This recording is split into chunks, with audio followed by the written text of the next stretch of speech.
여러분 안녕하셨습니까? 반갑습니다. 저는 그동안 여러분들께 부처님의 가르침을 전해드리면서 주로 경전 중심의 강의를 해왔습니다. 그런데 이번에 좀 색다른 교재를 가지고 여러분들 앞에 섰어요. 이제 그 색다른 교재가 바로 이 책입니다. 달라이라마의 불교 강의. 이 달라이라마의 불교 강의라는 요 책자를 제가 앞으로 교재로 삼아 가지고 좀 해설을 해드릴 그런 계획을 가지고 있습니다. 이 책을 교재로 삼게 된 그 과정을 좀 말씀드리면요. 저하고 오랜 동안 교분을 쌓아오신 작가 김종빈 선생님이 계세요. 그 김 선생님하고 어느 날 만나서 담소를 나누고 있는데 이 책에 대해서 거론을 하시더라고요. 그러면서 좀 법사님께서 한번 그 탐독을 해보시면 좋을 것 같습니다. 또 그걸 탐독하시고서 마음에 드시면은 한번 재해설을 해주시는 기회를 갖는 것도 아주 의미가 있을 것 같습니다. 이렇게 이제 저한테 조언을 주셨어요. 며칠 후 이제 서점에 가서 이 책을 구했습니다. 그런 다음에 좀 나름대로 이렇게 촘촘 읽어봤더니 김정민 선생님 말씀대로 정말 내용이 실하더라고요. 알차요. 제 개인적 견해는 불교에 처음 입문하신 분들도 읽어보면은 아주 불교를 이해하는데 큰 길라잡이가 될 뿐만 아니라 불교 공부를 어느 정도 하신 분들도 그동안 가지고 있던 불교적 지식이 아주 정리가 되고 또 명료하게 되는 그러한 이익을 얻게 될 것이다라고 하는 그런 판단을 했습니다. 특히 제가 이 책을 읽어본 결과 두 가지 특징을 여러분들께 좀 이렇게 그 소감을 말씀을 드리고 싶은데요. 하나는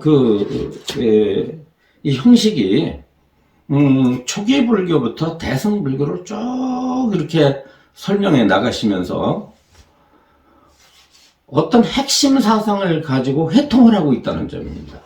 그 핵심 사상이 뭐겠습니까? 저도 평생 불교 강의를 하면서 늘 강조했던 그런 내용이 뭐겠습니까? 불교의 핵심은 연기, 무아, 공에 있다. 연기와 무아와 공을 철저하게 이해한다면 불교 공부는 어느 정도 일단 이론적으로, 철학적으로, 사상적으로는 자리를 잡았다고 할 수가 있다. 이렇게 제가 그동안 말씀을 드렸는데 바로 불교의 핵심 사상이라고 할 수는 연기, 무아, 공이라고 하는 이 시를 가지고 부처님의 여러 가지 교육 구슬을 초기 불교부터 대승 사상의 그 가르침의 구슬을 하나로 쫙 끼고 있어요. 꿰뚫고 있습니다. 이 점이 다른 불교 안내서와는 좀 다르다라고 할 수가 있어요. 또 한편으로 그냥 달라이라마 존자께서 이 불교 강의를 그냥 하신 것이 아니라 물론 경전에 입각해서 하시죠.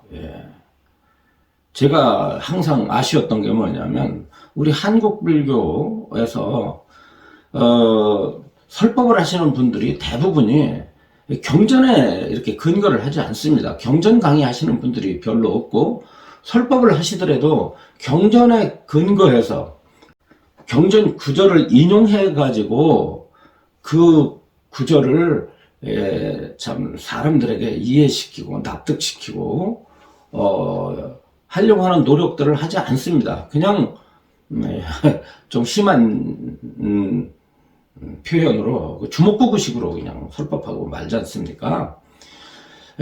사실 그 남방불교나 티벳불교, 다른 불교권에 가보면 설법을 하시는 분들은 항상 경전에 근거합니다.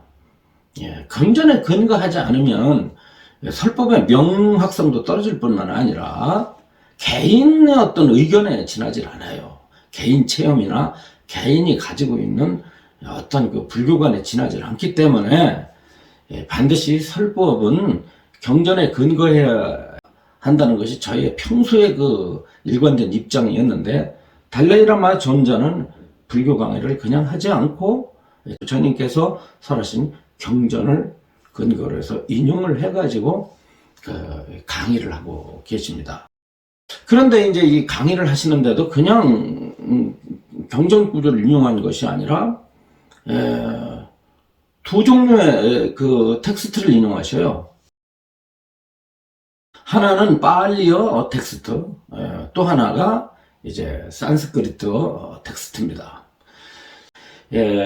주로 빨리어는 남방 불교의 소위 경전인 5종류의 니까야가 바로 이 빨리어에 의해서 기록되어 있고요.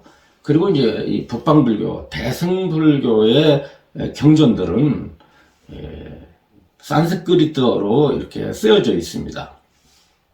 빨리어와 산스크리트어 두 종류의 경전을 동시에, 같은 내용을 동시에 이제 놓고서 인용해 가면서 그 가르침을, 강의를 이렇게 하고 계셔요.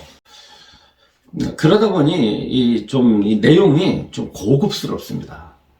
그러니까 불교는 종교서이면서 철학서이면서 실천서입니다.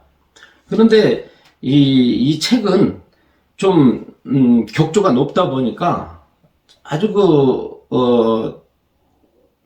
일반 신도들, 그냥 뭐 신앙 중심으로 불교를 하신 분들은 좀 낯설어요.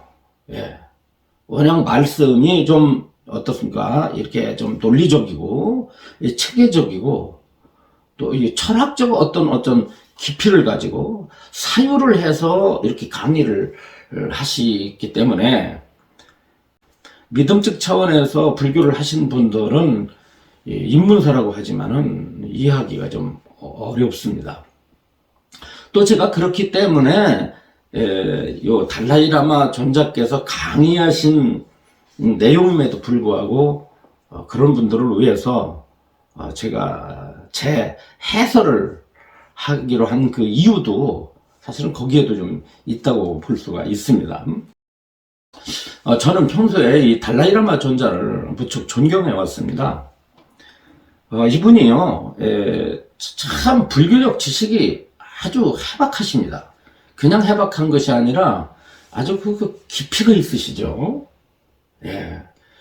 그 웬만한 그 불교학자들은 따라올 수 없는 그러한 그 탁월한 불교적 어떤 소양을 쌓고 계시고, 당신께서 스스로 축적하신 불교관으로서 세상의 많은 학문들을 섭렵하고 계세요. 불교적 관점에서 세상을 진단하고 계시다는 거죠. 그러다 보니까 많은 분야의 사람들이 달라이라마 존자를 찾아오게 되면 달라이라마 존자가 그들과 소통하는데 아주 그 어려움이 없이 능통한 모습을 보여주고 계십니다. 이 달라이라마 존자께서 끼치신 그 영향력, 그 영향력은 표현할 수 없을 만큼 막강하다고 볼 수가 있거든요. 특히 서구 사이에 불교가 전파하고 불교가 부흥하게 되는 데는 달라이라마 존자의 영향력이 절대적이다라고 저는 생각을 하고 있습니다. 달라이라마 존자가 뭐 이렇게 흔히 과연 수행을 많이 해가지고 깨달았느냐 못 깨달았냐, 부처님의 불지에 다다랐느냐 다다르지 못했느냐는 그것은 달라이라마 존자의 개인적 문제고요. 그건 중요하지 않습니다. 이분이 보여주신 모습과 이분의 행동이죠. 예. 근데 이분의 그 모습을 보면 자비로우시고 아주 쾌활하시고 행동 같은 것이 보면 자유로우세요. 예. 그리고 겸손하시고, 네. 그리고 그 어려운, 과거의 어려운 이 과정과 우여곡절을 겪으신 삶에 대해서 스님으로서 보여주신 그 뭐라고 그럴까요? 걸림없는 모습. 이런 것들은 바로 달라이라마 존자의 어떤 그 수행력을 보여주는 한 면모라고 생각을 또 할 수가 있겠습니다. 그럼에도 불구하고 이 달라이라마 스님의 과거를 또 이렇게 살펴보면은 혹독한 시련 속에서 일생을 보내신 분 아니겠어요? 1935년도에 출생을 하셨는데 1940년도에 달라이라마로 등극을 하시죠. 달라이라마 하는데 그 달라이라마라고 하는 의미는요, 달라이는 큰 바다라는 뜻입니다. 큰 바다, 대해. 그리고 라마는 지도자 혹은 스승 이런 뜻이죠. 그래서 이제 바다처럼 지혜와 덕이 참 깊고 넓으신 스승이라는 의미를 지니고 있습니다. 그런데 이 달라이라마 이분이죠. 그렇죠. 이 달라이라마 존자는 엄밀히 말해서 그 달라이라마라고 그냥 이렇게 부르고 있지만은 달라이라마 14세입니다. 네. 달라이라마 제14세인데 그렇다고 한다면 달라이라마 존자가 계시기 전에 다른 달라이라마 존자들께서 계셨다는 말 아닙니까? 그렇죠. 티베트 불교의 특징은 그 환생에 대한 믿음이 아주 철저합니다. 그러다 보니 이 달라이라마 존자가 한 번 태어났다가 한 번 죽는 것으로 그치지 않고 계속 환생한다는 거예요. 이제 환생은 두 가지가 있지 않습니까? 불교적 관점에서. 하나는 이 번뇌를 끊지 못하는 중생이 그 업에 따라서 나고 죽음을 거듭하는 이런 환생이 있지 않습니까? 이것을 이제 불교 용어로는 이것을 분단생사라고 말을 합니다. 반면에 이 대각을 이룬 부처님이나 보살이 중생을 제도하기 위해서 중생처럼 업에 따라 가지고 그 환생을 하는 것이 아니라 원에 따라서 원력, 중생을 제도하고자 하는 원력에 따라서 일부러 몸을 받는 거죠. 그래서 나고 죽음의 모습을 보이는 겁니다. 생사를 시연해 보이는 거죠. 예, 요걸 가리켜서 이제 이 변혁생사라고 말하는데 요 변혁생사를 한다는 것입니다. 누가? 달라이라마가. 그러니까 이 달라이라마 존자는 현재 이분이 14번째 계속 태어났다가 다시 이제 돌아가시고 나서 다시 태어났다가 돌아가셔 하기를 14번을 거듭했다는 거죠. 네. 그러다 보니 이분은 사람이 아니라, 평범한 사람이 아니라 관세음 보살의 화신으로 보고 있어요. 관세음 보살이 중생을 제도하기 위해서 몸을 받아서 거듭나고 또 돌아가시면 또 다시 와서 또 이제 스님이 돼가지고 다시 달라이라마가 돼가지고 다시 설법을 하시고 중생을 제도가 또 인멸하셨다. 뭐 이걸 되풀이한다고 하셨는데 이 달라이라마 존자께서 말씀하시기를 이제 금생을 마지막으로 환생 안 하신답니다. 이건 달라이라마 존자 개인만이 알고 계시고 또 세운 계획에 아무튼 이 달라이라마 존자가 이제 감세음 보살이 화신이고 이 스님은 5세에 달라이라마에 등극한 이래로 편할 날이 없었습니다, 사실은. 네. 국가적으로 엄청난 불행을 겪게 되죠. 바로 중국, 그 강대국이 이 티벳을 침범하고 점령을 하게 되고요. 거기에서 중국 공산당에 의해서 그 티벳의 통치를 받게 되지 않습니까? 달라이라마 존자는 어린 나이임에도 불구하고 저항을 하게 됩니다. 저항을 하다 보니 엄청난 시련과 박해, 위협을 당하게 되면서 생명의 위협을 느낄 수밖에 없지 않겠어요? 그래서 인도로 다 망명을 합니다. 망명을 해서 달람살라라고 하는 곳에서 이제 망명 정부를 세우고 거기에서 직간접적으로 달라이라마의 어떤 독립 운동을 하게 되죠.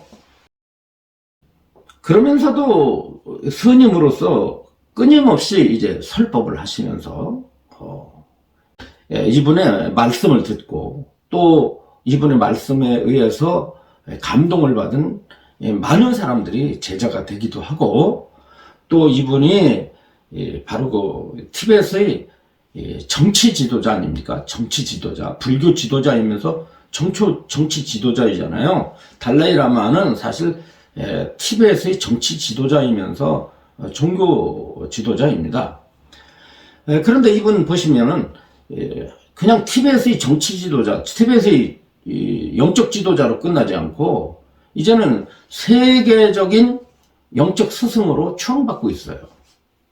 얼마 전에 제가 언론을 이렇게 접했는데 현재 세계에서 가장 뛰어난 영적 지도자가 누구냐라고 이렇게 사람들에게 물어보니까 한결같이 달라이라마를 꼽았답니다. 제가 그 전에 생각하기는 아마 캐토릭의 수장 교황이 훨씬 뛰어난 인물 아니겠는가? 영적 지도자로 아마 이렇게 인식을 하고 있겠지? 이렇게 생각을 했는데 캐토릭 수장보다는 오히려 달라이라마가 훨씬 더 그 영향력이 강하다고 이렇게 나와 있습니다. 이런 분이지만은 달라이라마 존자는 끊임없이 불교 강의를 계속 해오고 계시고 또 많은 사람들이 이제 스님의 제자가 되기를 원했을 때는 출가를 시켜가지고 또 제자로 입문시키기도 하시고 이러다 보니 우리나라에도 이분의 그 제자들이 대단히 많습니다. 네. 일부러 인도에 가가지고 달라이라마 존자한테 기회를 받고 스님이 되신 분들이 많아요. 조계종에 출가를 하신 분이 일부러 또 달라이라마 존자의 제자가 되기도 하는 경우도 참 종종 있습니다.